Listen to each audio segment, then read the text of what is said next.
So hello and welcome to another video. I've got Johnny here and we'd like to discuss the relationship between the mind and the body. Today we want to talk about the relationship between the mind and the body, how they influence each other, how we can create an awareness of both in ourselves, and how we can utilize the relationship of the two.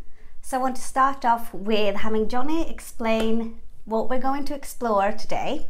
Perfect. Would you straight in? Okay. No opener, thanks Jamie. So I want us to explore the relationship between the mind and the body, to see how the mind does affect the body, and conversely, if we have time, how the body affects the mind. I want to see what kind of tools we can have to influence these two parts of who we are, and I want to see what kind of extent of control we actually have over these things, and just give ourselves something to work with to help improve our mindset and the ways that we feel about each other. So why do we feel that the relationship between the mind and the body is so important? Simply put, what else are we but a mind and a body? These are things that are very inherent to us. They are actually what we are. We cannot remove ourselves from the mind or from the body. Take away one and you disappear completely. Unfortunately, we're not born with an instruction manual at birth about this is how your mind works, this is what your body is, isn't this what it needs? Luckily, over time, people have devoted themselves to understanding what the mind does and how the body works. They try and teach us, but it doesn't always get through. Sometimes we forget, sometimes we don't pay attention. It's important to look at these things, to know who we are, what we are, and how to work with them. It gives us tools to create the life that we want. You know, if you want to drive a car, if you don't know how it works, you can't. So therefore you can't get from A to B. So if you have a mind and you have a body and you don't really know how they work, you're very limited in your capacity to control and empower yourself to create the life you want. If we understand the mind and the body, we're capable of doing that. Yes? Yes. Perfect. So in terms of the relationship between the mind and the body, how would you define them? One of the sort of simplest ways to understand it, obviously the mind can be associated with the brain, and we can talk about how the brain works, but as an actual experience of the mind, we don't see neurons and we don't see cells firing and memories forming. We have a completely different relationship to it. It's not about the physical object of the brain, it's about this ephemeral, abstract feeling of the mind. So my simple way of defining the two is the mind is that which thinks and the body is that which feels. So the mind is everything in you that calculates, that uses logic, that reasons, that dreams, that understands. Whereas the body is everything which feels and has a sensory input to it. The sort of main differences between the two is the body receives all these sensory inputs and therefore it feels, touch, smell, taste, sight, sound. And then the mind collects all of that information and it uses it to make sense of the world, to understand the world, and therefore gives information back to the body in how the body can respond and act within the world. Another way of defining it is the body is the receiver of information and the mind is the transmitter of response and action. So the body takes in what it knows, what it feels, and then the mind says this is what you should do with these sensory inputs. So what have you found in your experience with this subject? It was a very strange experience where you almost don't realise that you have a mind. And that kind of sounds odd. We all have self-talk, we all have thoughts, we all know that we've got this inner monologue that goes on and these inner desires and decisions to make. For most of our lives, it just plays out and the mind receives the input from the body, creates a response, and we instantly act out the response. And there's kind of no middleman. We are almost on autopilot. I found this out during a period of sort of quite a depressing time in my life, because it wasn't until I was pushed to a dark place in which I was unsatisfied and unhappy that I had to start questioning what is going on, why does my mind work this way? And at that point you start to realise that you actually have some effect over your mind, you have an ability to influence the mind. But even before I realised that, I realised that my thoughts were physically affecting my body. I think a very common example, whenever we meet failure or rejection in our lives, our mind instantly goes to, I'm not good enough. This thought comes up in whatever variation, it comes up saying, I'm not good enough. That I'm not good enough then creates an emotional response in you, which is usually sadness or despair. It might be apathy or cynicism. It could even be an anger or a frustration at not getting what you want. A singular thought, I'm not good enough, has an actual emotional response in your body, and all emotions are physically felt. It became quite clear that the way I was thinking and what I was thinking was creating the way I was feeling in myself. And at that point you think, well, I need to know more about this, because all my life my thoughts have been playing out by themselves with no input from me, no control from me, and they'd led to a situation in which I was deeply unhappy and deeply feeling very negative. And nobody wants to feel like that, so you've got to then, once you realise, take some sort of action to understand these things and how they work. This led me down a path of reading thousands and thousands of books. Maybe not thousands, but quite a lot of books. Yeah, you read about 60 books in 3 months. That is one of my big achievements of my life. 60 books, 3 months. I was very happy. I took in a lot of knowledge, but it came not to a sudden halt, but it came to a very clear conclusion that all I was doing was taking in more of other people's words and more of other people's understandings. And I realised, it's my mind. I have this mind. This is who I am. I shouldn't need someone else to come in and tell me what it is and how it works. It was very helpful. They gave me many tools and many base understandings. At the core of it, everybody's mind is very similar. It works in a very similar way. It's a product of memory. So this information that comes in through our body is then stored in the brain. These memories are then the images and the understandings which our minds revolve around. Those memories become stuck and become beliefs. They become things that are known. And if we feel like we know it, that's what we feel like our life is defined by, these things that we know and these things that we remember. The one thing that we've discussed recently is the thought creation, and it's quite a common knowledge that once you have a thought, it's your neural pathways communicating with each other. It lights up in different patterns. Once you have one thought, you're more likely to have it again. More times you have it, it starts to make it easier, that pattern of thought, to repeat itself, and that what creates beliefs, essentially. And I feel like that's very interesting, because that can shape your environment and shape your life, shape who you are, and your relationship to yourself. So that's quite a good point, actually. This information that comes in through the body, keep it focused, is about the mind and the body. At the beginning of our lives, we tend to be taught by our parents, by our teachers, by people on TV, sort of authority figures in our life, and they feed information into us. And because our minds are fresh, our memories are untouched, we become impressioned very quickly with that information, because that's the first kind of information we get in. So if anybody at all in our life that we've semi-looked up to or seen as some sort of authority figure even slightly puts us down at the beginning of our life, that becomes a very deeply ingrained habit, because it's one of the first memories that are formed. Maybe you're just a child and you're just trying to express yourself. You just want to run off and play in the fields. Your mum shouts at you because obviously she doesn't want you to run away and get hurt. That's, it's a perfectly innocent kind of thing. But in your little world as a little child, you're just thinking, I just want to run free. I just want to go play. And my mother, this entity that I love, this goddess of my life, this only thing that everything revolves around, is mad at me, is now angry at me. Oh, it must be a very wrong thing for me to be myself.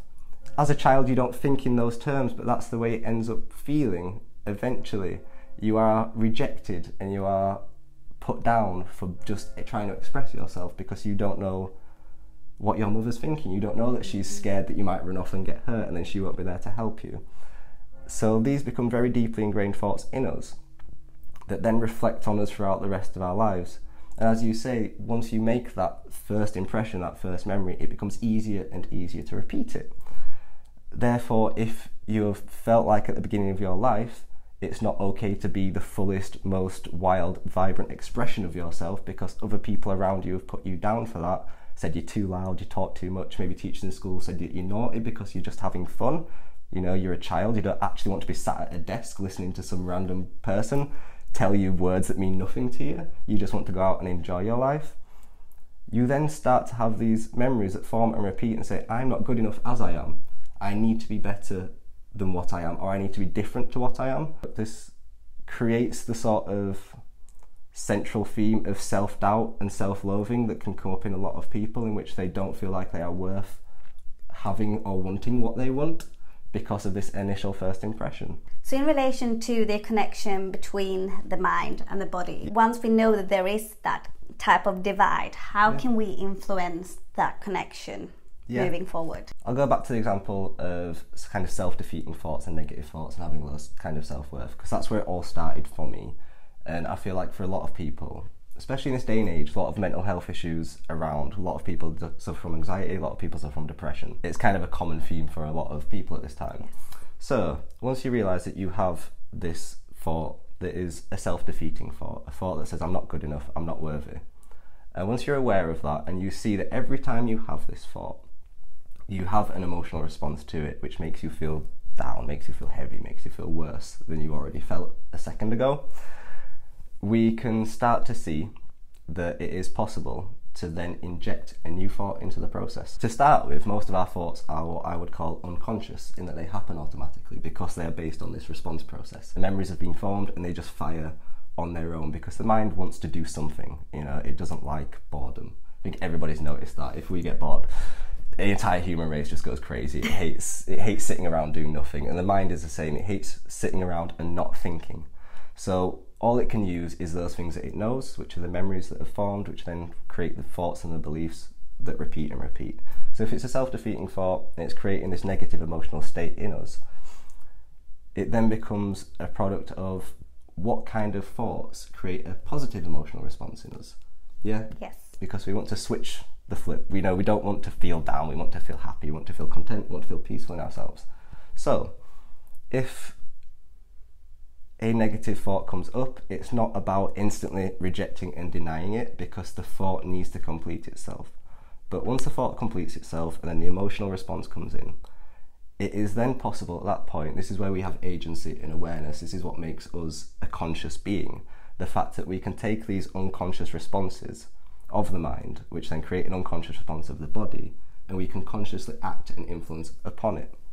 This kind of thinking is actually the basis of cognitive behavioural therapy and neuro-linguistic programming, which are used by many therapists. It's been quite accepted and advocated in modern science and the modern world, that you basically rewrite these memories that are in your head. The cool thing about these memories and these thoughts that constantly repeat themselves unconsciously is if you don't feed them, if you don't give them time, they actually almost dissolve over time. The pattern that they have ingrained in you becomes less and less because you are using it less and less. So each time you have this negative thought, let it play out, but don't try to believe it, because if you believe it, you'll reinforce it and you'll make it repeat again. So let it play out, let it tell you, I'm not good enough, whatever. And then let this little bit of awareness that you can influence those thoughts give you the opportunity, give you the chance to then say something positive about yourself, to feel something positive about yourself. For me, at one point in my life when I was feeling like that, it wasn't that I needed to be told that I was worth something, despite the fact that I felt like I wasn't worth anything. I needed someone to tell me they were proud of me, because I felt like I'd done a lot of work in my life and a lot of work on myself, and I've been trying very hard to be a bright, happy human being, and it didn't really work out, so I just wanted someone to tell me that I'm proud of what you have done, Johnny. A bit difficult because most of the time people aren't there in my life, you know, most of the time it's just us on our own, in our own head. So people can't see the work that we might do or the kind of things that we want to feel. So then I had to be the one that said, you know what, Johnny, look at what you've done. I am proud of you. I'm so blessed to be me, almost. So happy that you keep on trying no matter how low it gets and how hard it gets. I'm so proud that every time you feel like crap, if someone else needs you, you will step up and be there for them. So for me, that was my little process. And one of the things that does happen, and that you should be aware of, is that when you start doing this, you will probably cry your eyes out.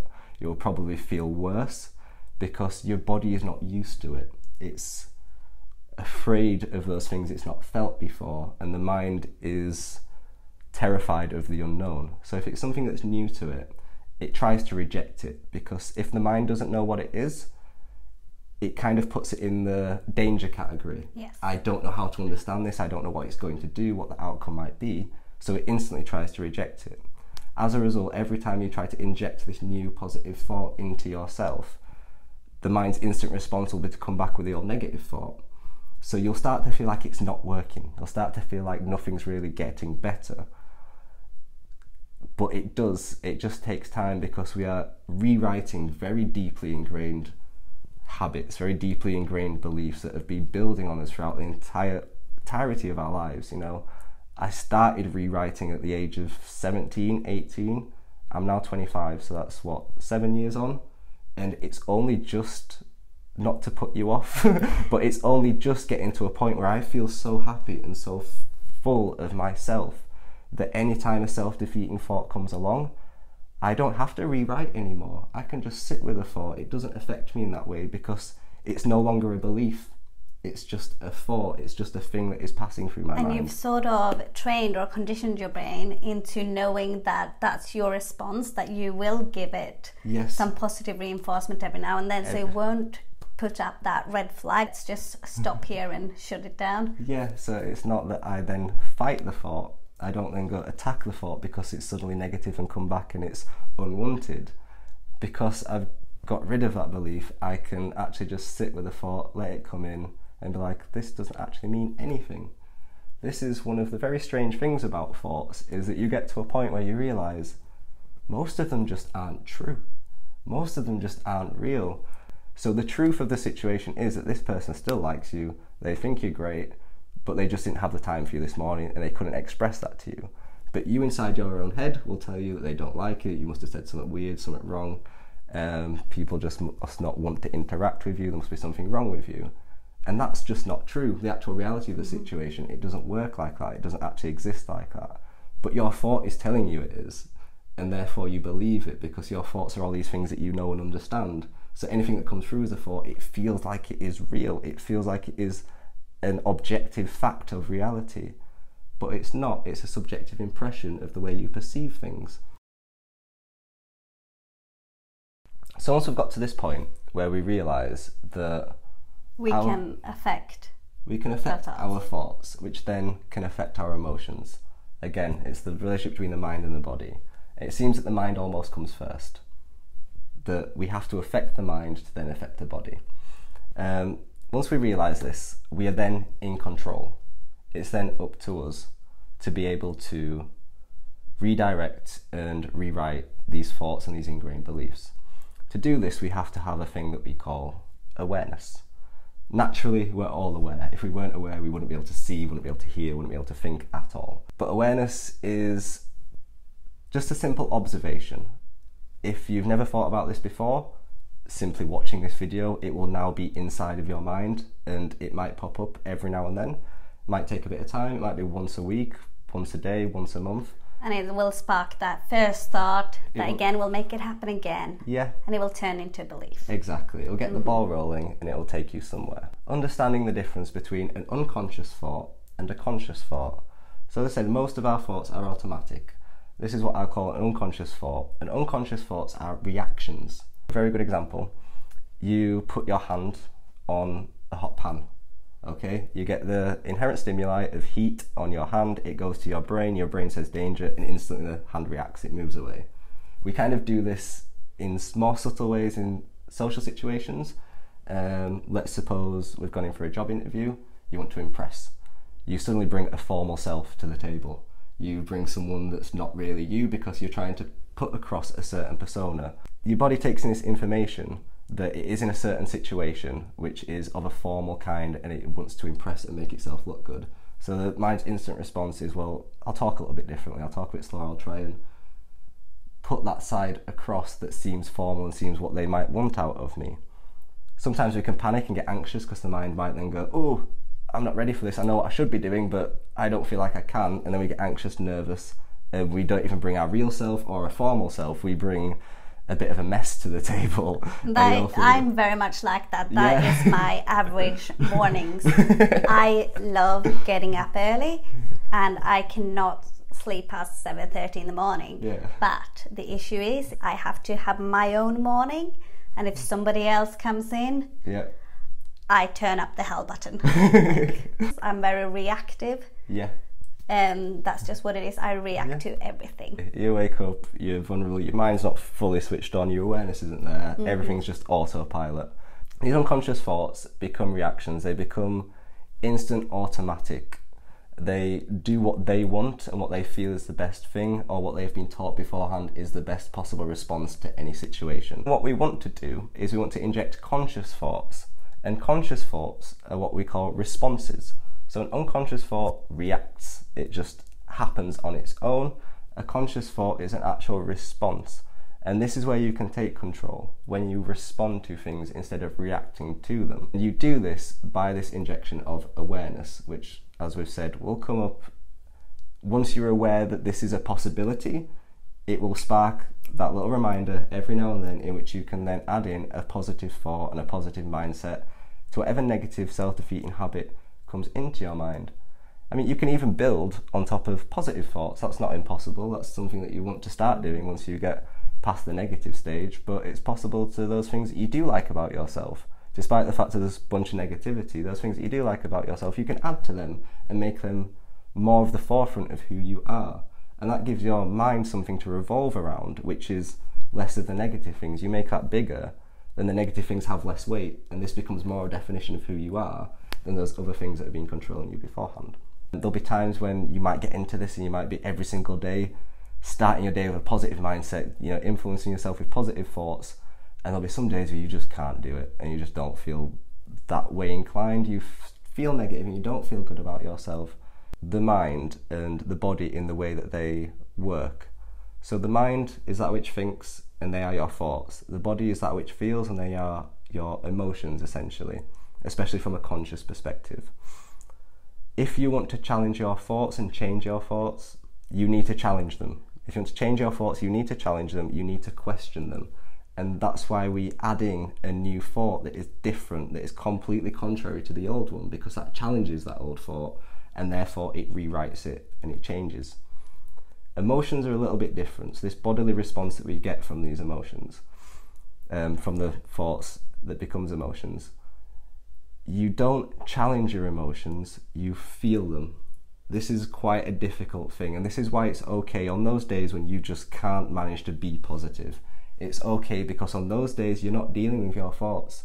It seems like you are because your thoughts are making you feel like that, but you're actually dealing with your emotions in that stage. The body needs the emotions to be felt, because if they are felt, they flow through you. Emotions are chemical responses from different glands and organs in your body. It's a physical build-up of actual matter inside of you. Unless those emotions are felt, that matter, those chemicals aren't used up. They sit there and they stay there and the emotion remains the same. So when it comes to consciously responding to your emotions, it's almost about embracing them, to give yourself a little bit of distance and to not think of your emotions as something personal, but maybe to think of them as like a friend or like a child. And if a friend or a child was feeling sad and negative, feeling down about themselves, how would you respond to them? When we want to respond to our thoughts, we challenge them and we replace them with something positive, something better. We question, is this negative thought true? Is there any real evidence around it? And then we add something more positive. It doesn't even have to be related. Just any kind of positive mindset, any kind of positive thought added to it will rewrite that thought and give you something new to build upon. When it comes to your emotions, you just let them flow. You let them sit, you embrace them as you would do your best friend. When your best friend is in tears, what do you do about it? You look after them, you love them for it. You don't put them down any further. You just let them be where they're at, wrap them in a blanket, give them some food until they naturally feel better because the emotion has flown through them. Yeah. So these are the two kind of ways that we respond to the unconscious aspects of ourselves. So you've discussed how this would relate to other people and how you can move it to the next level. So if you could recap those quite quickly. Okay, so I feel, without trying to tell people who they are and what they think, I think most people are at the reaction stage, and it's about learning to develop awareness so you can then begin to respond. Part of that is building up knowledge and just understanding that you can respond. That's a big help. If you don't know that you can influence your mind, you're not going to do anything about it. You don't have the tools to. Knowing that you can do that is one of the ways you can begin to respond.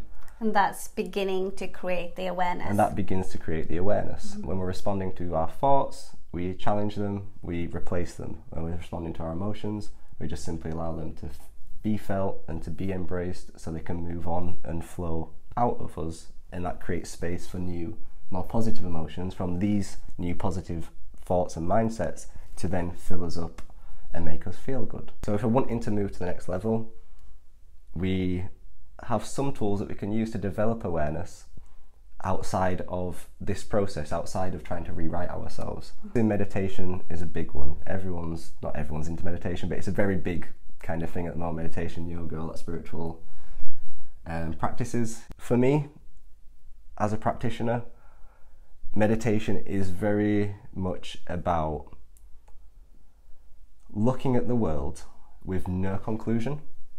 A lot of the times we look at the world and we assign labels to everything. You know, you look at that and go, that's a light, that's a camera, this is a Jamie, this is a table, this is a house. We define everything that we look at, and what we're not used to doing is simply looking. Mm-hmm. How many times have we just sat and simply watched the world with no expectation, no assumption, no conclusion, no need or desire for something to happen in any particular kind of way? That is the natural state of our minds. That is how they should work, because in this looking without expectation, it kind of means that there is no friction in the mind. It means that things and thoughts simply flow through. It allows thoughts to be just like clouds passing through the sky, and they are there and they are useful, but they're not really that important. They're something just enjoyable. They are patterns that just move through you as naturally as patterns move through all of life. One of the first things I started doing was simply sitting and watching the world. I think there are a lot of people out there that define themselves as people watchers. Yeah. With their friends, wherever they are, sitting on some grass, yeah. sitting at the coffee shop. Yeah. So at least you can relate to that bit. Yeah, exactly. You've got a basis for your practice. Yeah, exactly. And the practice doesn't have to be something you set aside. It can be something that you do, waiting for the bus, when you sat people watching, having a coffee, you're waiting to go to work, you've got nothing to do in the morning. Something you just sit 5-10 minutes and just ask yourself beforehand, what is it like to look at the world without any conclusions? And then sit there. And at first your mind is going to jump to all sorts of conclusions. It's going to label things again, it's going to think things again. And that's just natural, because that's all it's known all of its life. That's all it's done all of its life. But once you begin just to start to look at the world without labels, the mind relaxes in a way that you've probably never felt before, or you've had but not realised what the process was, that this is your mind relaxing and looking at the world without conclusion. When that happens, peace is almost instant, because the thoughts that are in your head are non-existent, and therefore the emotions that are in you are not non-existent, but they take on a form that is just still, and you just sit centred at peace with everything, because you have no conclusions, no desires, no needs and no wants.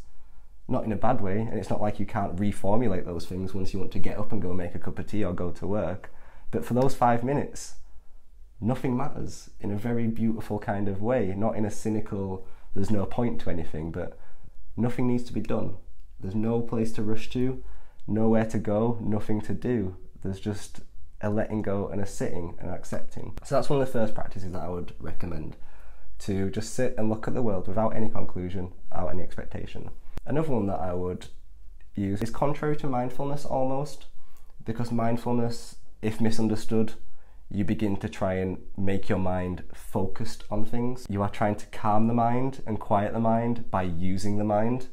It cannot work, it's impossible. You're trying to stop thoughts with more thoughts. So instead of mindfulness, it's more about body awareness. Our thoughts are part of our sensory system. It's part of the input of the body. You sense your thoughts, that's the only way that you can be aware of them. But it's the main sense that we use beyond visual sight. Therefore, it's overworked and overstimulated. Mm-hmm. It's, like if you go to the gym and you constantly use a muscle, it's going to break at some point. You can only build it for so long, and if you're not repairing it properly and not giving it rest, which most of us don't with our minds, we constantly actively using them, they're going to break down, get overworked, and not going to feel very good. Instead of trying to quiet your mind through this practice of mindfulness, just forget about the mind completely, let it do what it's doing, but get in touch with the world, literally physically feel things, use those senses that you are not used to using, smell some nice flowers, get some essential oils, literally go around. I used to, this might sound a bit weird, but I used to just stand in my room and literally just touch my wall, and I used to have to put my hand on my wall to almost remember that I am real, because I was so trapped and so caught up inside of my own mind. That's a grounding practice. A very grounding practice. There's a lot of people who don't have much awareness of their own thoughts, very unconscious process. And those are the people who need to focus their thoughts and need to bring concentration and observation and awareness to the mind. But in this society, at this point in time, the majority of us, very active in our minds, constantly turning, constantly working, constantly calculating, very neglectful of the bodies. It's possibly one of the reasons that gyms and fitness got so popular in recent years, because there was almost a subconscious call inside of us to get back in touch with the physical sensation of living, to be here and present in the world. So one of the practices that I use is literally using every sense that I can, apart from my visual sight and my mental senses of my thoughts, and to listen to nice, calming music. Music with lyrics is fine if you like that, but it engages the thought process of the mind, because there are words in there which have meaning. Meanings relate back to memories, which form processes and give you more emotional reactions. Something that's just quiet, natural sounds, ambient music, stuff that has no purpose around it, it's just simply there, something that you can just listen to without conclusions, without expectations. You probably noticed, I don't know if in these videos, but I touch myself a lot.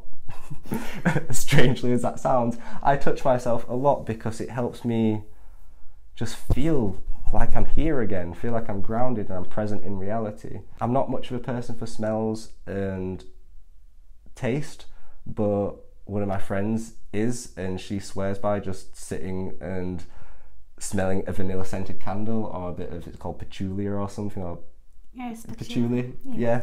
And that just makes her relax and feel at peace, and it's different for everyone. You know, one of the fun things about this is you go out and experiment and you find what works for you, and you get to create your own little practices which bring you back into the world. It's very important to get back in touch with the other senses that we tend to neglect. Feel something soft, feel something rough, feel something smooth, feel something hot, feel something cold. Just get your other senses working and involved in your life. You're a sensory being with at least 5 senses, and if we include the sense of thought, got 6 senses. And if we only use 1 or 2 of them every day, that we focus mainly on 1 or 2 of them, we're only part of a person, we're only part of what we are. But if you engage all the senses at once, how much more information do you have coming in from the world? How much more clarity will you have? How much more understanding you can get from it? How much more secure and grounded will you feel? Because now you are aware of your environment on so many levels, you've got so much information coming in, there's a lot less unknowns in your mind, and therefore there's a lot less fear, because a lot more of it is felt and understood. So those are the two main things, and they're both based on feeling and thinking and looking without conclusion. Get into the senses of the body, feel them, mess around with them, do whatever it is that makes you feel good with them. Maybe you're kind of, fidget spinner type of person. I used to play with a deck of cards to get my mind focused on just using my hands and my dexterity. It took me away from my mind and gave my body something to do. And then if you don't feel like doing that, sit and just watch the world. So one of my favourite practices is sitting by a body of water and picking a spot on the water to watch how all of the water moves as one. Because you're not looking with a conclusion, you're not trying to follow one particular wave from the spot. It will happen because your eyes and your mind does like to follow things that move. As I said, it doesn't like stillness, it's very resistant to being still. If you sit for long enough and you've practiced enough, you'll get to a point where your mind unfocuses and relaxes, and it sees the entire body of water move as one, and you see how nothing moves in this linear progression. It moves in a very organic, almost chaotic dance. It's not quite chaotic because there's something very beautiful and tranquil and serene about it, but you get to see the entire motion and the entire movement of the water, which is a beautiful thing to cultivate, because very few things, in fact nothing, exists as a singular part. It all exists as a whole. So when you're just looking at the one wave and you're following it, not much to be gained and not much goes on. And that's kind of how we live our lives. We look at singular parts and not much goes on. But once you start to learn how to see things as a whole, it's just beautiful. I can't really explain it more than it's just beautiful. As a sort of incentive, it also gives you peace and contentment and joy, and it relaxes your mind and you cease to worry, because thoughts still themselves once the input becomes inconclusive, without expectation and without assumption. Thoughts do begin to quiet themselves, and you don't have to actually have any input. Where people get confused with meditative practices about awareness, that they feel like they have to do something to their thoughts, but actually it's about letting thoughts do whatever they want, and you use these practices of sensory input and watching the world without conclusion, and the thoughts will quiet themselves and you don't actually have to do anything about it. Yeah? Yes. So if you could do a bit of a recap of the main points that we've discussed today. Main point, we are one entity with this thing that we call the mind and the thing we call the body. We separate them just to talk about them, just to understand them a bit better and a bit clearer, but as a whole being, we are a mind and a body. It's one thing, it's not two separate things. We know this because they do influence each other. One physically actually affects the other, therefore they must be connected, must be related, must be one at its core. Our mind is what thinks, it's what calculates, what reasons, what dreams and imagines, and our body is what feels, what receives sensory input. Our mind is what transmits actions, our body is what receives information. Our thoughts, and then therefore our feelings, our thoughts create our feelings, which then direct our actions. Okay, so therefore they actually create our lives, because what we think creates what we feel, and from how we feel we then act upon the world. You know, if you feel in a bad mood, you say kind of nasty things to people, or you're sort of a bit short with people, a bit frustrated. But if you're in the exact same situation, the same person with you saying the same things to you, but you're in a good mood, very open, very light, very happy, very ready to receive them. So you're more responsive rather than reactive. More than reactive, exactly. So our thoughts influence our feelings create our actions, and therefore our mind and our body, and the relationship between the two, actually creates the life that we live. Most often, our minds and our bodies react. So we create our lives unconsciously from a space in which we have no control, in which it happens on autopilot. We need to cultivate awareness from that point. Once we cultivate the awareness, we then have the tools and the ability to consciously respond instead of reacting. And therefore, we can be empowered to create the life that we want to live.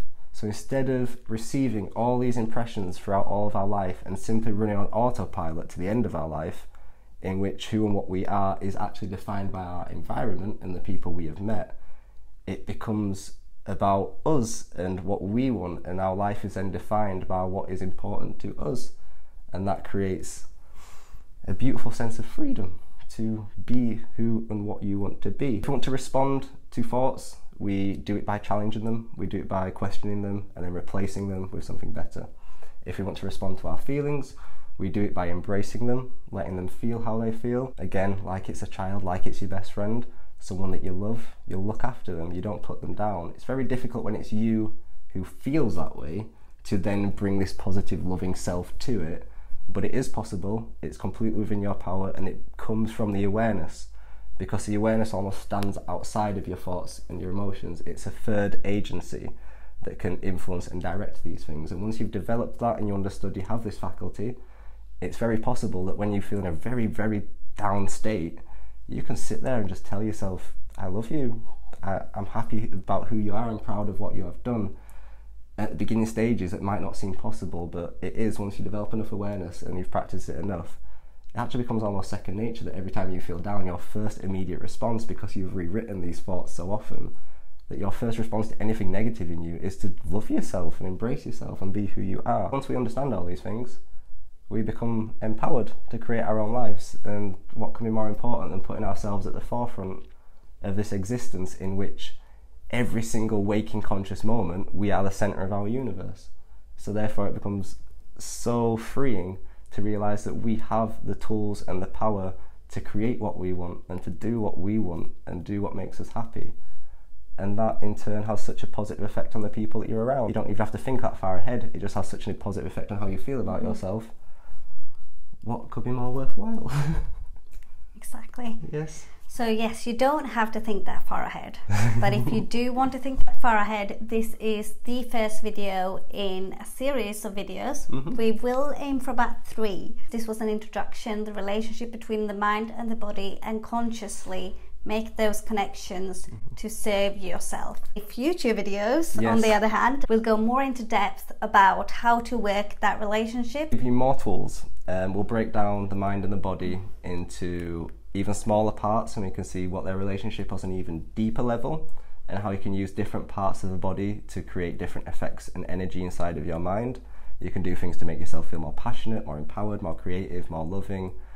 It's very possible once you've developed awareness to do that. So we'll talk about that in one of the videos, and one of them will be about just personal empowerment, less from a kind of scientific tool standpoint, but just how important it is to be empowered and to feel like it is worth being you. So 2 kind of different videos, but both on the same subject, the relationship of ourselves to the world, and what we can do, the tools that we have to bring more happiness, fulfillment and joy to our lives.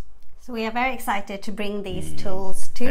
Excited. And I'm so happy to have Johnny here to help me out with that, because he is a bit of an expert on the subject. He's very in control of himself, unlike myself. So I do appreciate him being here, and I know that you'll have so much learning to do as well as me. You'll get amazing benefits. Just come back, listen in, be willing to learn. Yes. And grab a notebook, make thoughts, and we will be back in the next video. Yes, see you there, guys. Bye.